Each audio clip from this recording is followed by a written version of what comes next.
না, আমি তো মনে করি যে ডক্টর ইউনূস তো ইজ এ গ্লোবাল অ্যাসেট এবং উনি গ্লোবাল পার্সোনালিটি যে কয়জন আছেন ওনাদের মধ্যে উনি একজন সিগনিফিক্যান্ট মানুষ, মানে যত যত মানুষ আছেন।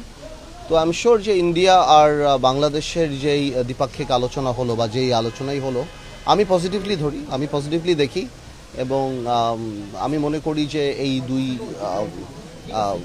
হেড অফ স্টেটের এই দুই হেড অফ স্টেটের যে আলাপ আমাদের দেশের জন্য ভালো কিছুই নিয়ে আসবে। আর বেশ কয়েকটা গুরুত্বপূর্ণ ব্যাপারেই আলাপ হয়েছে দেখলাম আমরা। তো আমি যে কোনো এই ধরনের আন্তর্জাতিক ক্ষেত্রে যে দ্বিপাক্ষিক আলোচনা আমি পজিটিভভাবেই দেখি। দেখুন, আমি মনে করি আমরা আগেও যে বলে আসছি, এখনোই তাই বলে আসছি, এই ইউনূস সাহেবের সরকার একটা বিপ্লবের সরকার, গণঅভ্যুত্থানের সরকার। এটা জনগণের ভোট দ্বারা নির্বাচিত সরকার না, তবে জনগণের সরকার। এবং আমরা সবাই এই সরকার যাতে ফেইল না করে এবং এই সরকারের পাশে দাঁড়ানোর অঙ্গীকার আমাদের প্রথম দিন থেকেই।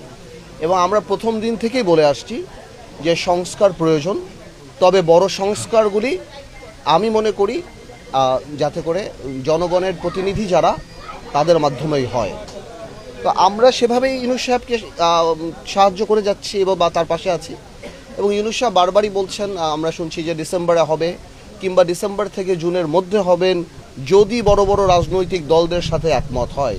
তো আমি এটা বিশ্বাস করতে চাই যে নির্বাচন ডিসেম্বর মাসেই হবে এবং প্রয়োজনীয় সংস্কারগুলি হবেন। যেগুলি হবে না সেগুলি ভবিষ্যৎ যে জনগণের সরকার যে হবে ইনশাল্লাহ তারাই করবে। না, আমরা তো দল গোছাচ্ছি।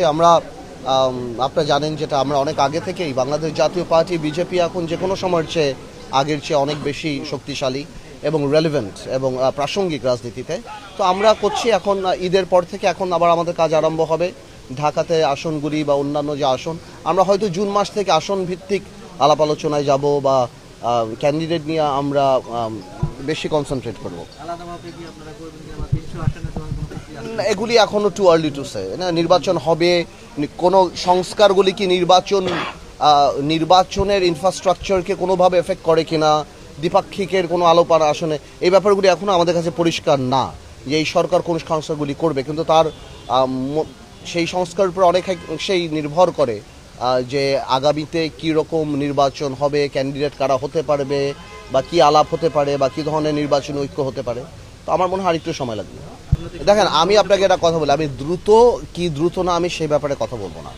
আমি বলবো এতটুক যে সংস্কার যেগুলি করার সেগুলি করা উচিত এবং যেগুলি বড় সংস্কার এগুলি ন্যাশনাল কনসেনসাস নিয়ে জাতিগতভাবে ঐক্যমতের ভিত্তিতে একটা চার্টার করে দরকার পড়লে বলে দিয়ে যে আমরা সবাই এই সংস্কারগুলি জনগণের প্রতিনিধি যে সরকার হবে তারা করবে। Because at the end of the day আমাদের কমিটমেন্ট তো মানুষের উপর, আমাদের কমিটমেন্ট ভোটারদের উপর, জনগণের উপর। তো আমরা যদি সেটা না রাখি, সেই কমিটমেন্ট না রাখি, তাহলে জনগণের কাছে আমাদের জবাবদিহিতা করতে হবে। তো যেই সংস্কারগুলি যদি একমত হয় সবাই, যেটা করতে হয়তো একটু সময় সাপেক্ষ ব্যাপার, সেগুলি একটা ন্যাশনাল ইউনিটি করে বা ওরকম কমিশন করে আমরা করতে পারি এবং আমরা একটা ন্যাশনাল ডিক্লারেশন হতে পারে। এরকম অনেক কিছুই হতে পারে। বাট আমি মনে করি সংস্কারের কথা বলে আসলে এই এত বছর নির্বাচন হয় না, এই মানুষ তাকিয়ে আছে এবং জনপ্রতিনিধিত্বের একটা ব্যাপার আছে। আপনি দেখেন, যারা হয়তো ঢাকা সিটিতে একজন ভদ্রলোক বা কয়বার ওয়ার্ড কমিশনারের কাছে যায় আমরা বলতে পারি না। এখানে আপনি তাকিয়ে দেখেন, জনপ্রতিনিধিদের জন্য একটা মানুষের একটা আকাঙ্ক্ষা আছে, একটা ইউনিয়ন চেয়ারম্যান থেকে আরম্ভ করে, মেম্বার থেকে আরম্ভ করে এমপি। তো আমার মনে হয় যে সেই জিনিসগুলি মাথায় রেখে নির্বাচনের দিকে চিন্তা করা উচিত। না, এটা তো আমি মনে করি যুক্তিসঙ্গত হবে। বাট আমি মনে করি, যেটা আমি জানি না এটার ফরমেশনটা কি, যতখানি আমি ফরমেশন দেখেছিলাম আমার কাছে মনে হয় যে এই ফরমেশনটা ওনারা আনুপাতিক হারে, আমি যত দেখলাম আনুপাতিক হারে ওপরের যে চেম্বারটা থাকবে সেখানে নেবে। বাট আমি মনে করি আমার জায়গা থেকে আমি মনে করি বাংলাদেশের মেরুদণ্ড উন্নয়ন যদি আপনার করতে হয় তাহলে আপনার স্থানীয় সরকারকে করতে হবে। আমি মনে করি আরেকটা যদি চেম্বার করতেই হয় তাহলে 500 উপজেলা চেয়ারম্যান থেকে আরম্ভ করে এবং 111টা পৌরসভা থেকে আরম্ভ করে এবং জেলা পরিষদ থেকে আরম্ভ করে এদের নিয়ে যদি একটা চেম্বার করা যায় এবং সেখানে যদি একটা বরাদ্দ দেওয়া যায় এবং উন্নয়নের বাজেটগুলি যদি এদের হাতে দিয়ে দেওয়া যায়, তাহলে আমার মনে হয় যে এটা আরও অনেক বেশি জনসম্পৃক্ত হবে এবং তাদের দায়িত্ব অনেক বেশি বাড়বে। কারণ আপনারা দেখেন, উপজেলা চেয়ারম্যানদের বেসিক্যালি কোনো কাজই নেই বললেই চলে, শুধুমাত্র গম টবে। তাদের যদি একটা বাজেট দেওয়া হয় তাহলে আমার মনে হয় সাধারণ মানুষরা আরও অনেক বেশি উপকৃত হবে, সেটা আমার ধারণা এবং আমাদের প্রস্তাব। বাট আমরা এখনও বলতে পারি না ওনাদের আসলে সংস্কারের মেইন প্রস্তাবটা কী হবে। ঠিক আছে, ঠিক আছে।